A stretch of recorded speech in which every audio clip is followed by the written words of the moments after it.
This is my best trick right here. Check it out. Let's check that out again. Oh yeah.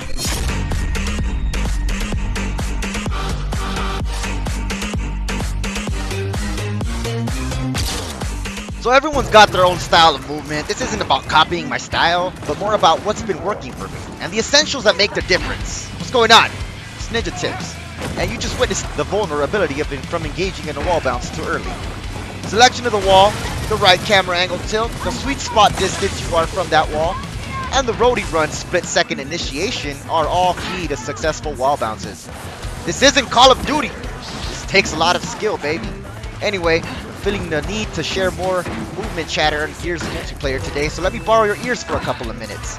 Some of these tips remind me how to maneuver around and get some kills efficiently. Now, I faced a lot of Diamond solo players and Diamond squatted players.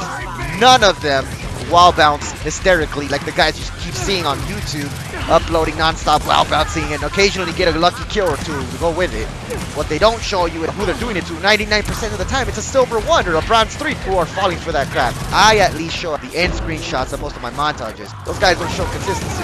It's a kill or two and then switch to the next clip. Why? Because it's really easy to lance for someone that is wall bouncing, especially if it's more than one lancer aiding you. So movement in Gears should not be thought of as a constant wall bounce. I get why people do it. They do it to invoke the other guy to come out of his hiding spot and engage in battle. You see that? There's other ways to do that. So they try to get him out of their hiding spot so that they can take that initial shot at them, which would enable a player to take a wall bounce to close in on them and get a one-shot kill. It's easy, right? In between the shot that it takes for the other guy to shoot off another round. Movement for me in Gears means thinking of a way to evade any and all scenarios where I would be cross-lancer.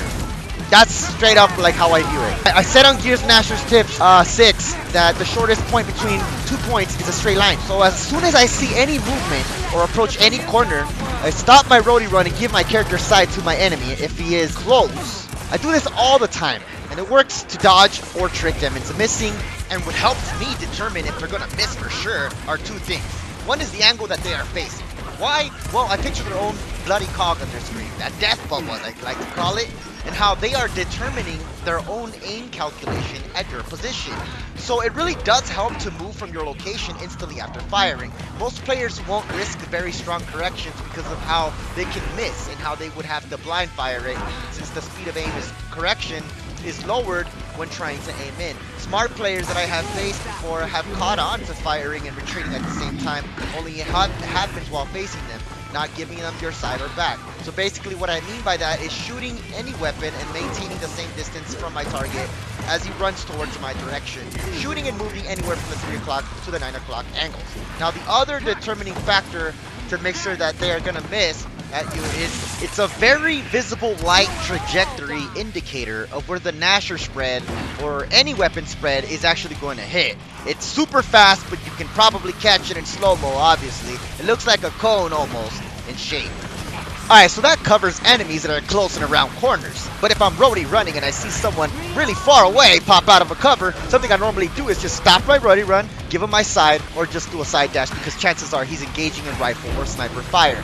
So I move up from cover to cover, paying special attention to the precise distance I am from any type of cover because of the sweet spot that matters when you actually want to engage into a wall bounce. That sweet spot I'm talking about can actually be learned well when you pick up a heavy weapon, such as a tri-shot or a mulcher, and practice engaging in a wall bounce because it actually won't allow you to engage in a wall bounce until you actually get to the sweet spot. I find it very important to mentally know that perfect sweet spot without having to carry that heavy weapon, because I can easily try to engage in a wall bounce too early and mistakenly roll, giving my enemies a freebie kill. What helps me actually not make that mistake, as I mentioned in the beginning of the video, wall selection, and it seems like a double tap, but it's not an actual double tap of the roadie run, but you're actually initiating the roadie run, but it happens so fast it almost seems like a double tap after briefly selecting a wall with the left thumbstick. And one trick that I like to do is bounce to a wall behind me, which helps basically distance is key when winning battles. When you do these directional bounces, I think of paper, scissors, rocks. Like if there's like three different potential areas to bounce to, you know, you kind of pick one that don't always pick the right hand side because you're starting a trend. You're beginning to become predictable to your enemy. Switch it around. Maybe behind you if there's a cover, to the left, to the right. Switch it up every single time. Kind of be spontaneous in the heat of battle, and that's how you get those victory kills. Check that light cone right here. It's an easy determining factor on what to do next, where to move next, and where to take the next shot. It all happens quick, but with repetition of watching your opponent's moves, one naturally becomes adept at it. Just stay away from Call of Duty or your bad habits will come back to haunt you. Other tips that help me when it comes to movement in Gears maps is knowing the maps and objects that are supposed to be there. That way, when you're in battle, firing and backing away, you're kind of feeling that for that cover. You know it's there, and you mainly focus on watching your enemy and returning fire. Not being familiar with the map seems chaotic because you have to focus on your surroundings on top of your enemies that are shooting at you. When it comes to moving while in cover, it helps to stay very low-key and make those light adjustments on the controller to move slowly across, because otherwise one's head or arm will let the enemy know that you're there for an ambush. Last couple of random tips. Moving up one's fingers this time. Don't worry about your controller and press down firmly like you mean it on those buttons. These things are tools that are meant to break and are replaceable. So many times I feel like I press the Brody run button or the right trigger button to fire my Nasher and nothing comes out. Why? Because I played with soft hands, like playing with sand.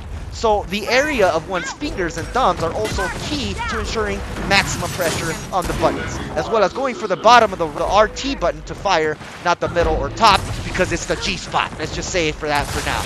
Well guys, this is not a tutorial, but thanks for letting me borrow your ears.